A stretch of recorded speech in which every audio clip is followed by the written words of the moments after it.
Mr. Nasr, you said liberalism came from the West.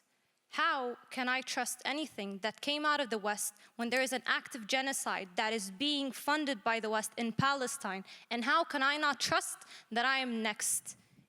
Very frankly.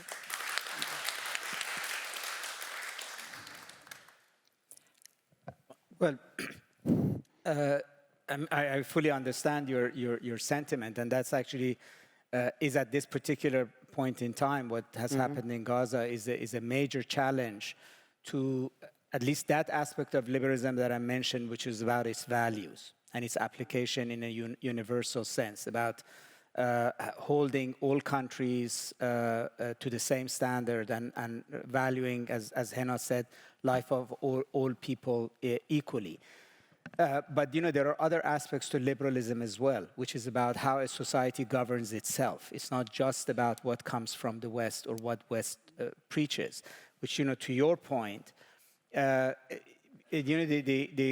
issue is we think about liberalism sometimes as a model of government that comes from the outside. In other words, which kind of a government is better suited to promoting economic development, prosperity, etc., or which form of government is more efficient in terms of stability. And I think every country is negotiating these all the time. Partly it is that, we talk about countries or regions as if there's everybody in a country thinks the same way. If you listen to Alexander Dogan, you would think that all Russians think like him, Sure. but they don't. We are also conflicted within our own societies. Everywhere you go, you look at Arab countries, there are people who believe 100% in Western liberalism and people who reject it, people who want to pick and choose going forward. And I think it's a continuous process of negotiation. But to your point, there is a colonial aspect here.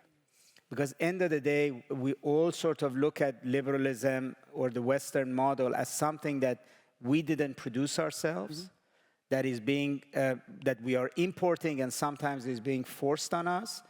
And particularly when its values look to us to be completely at odds with what it preaches, and its values and system is seen to be used against us, then it becomes even more difficult to accept it.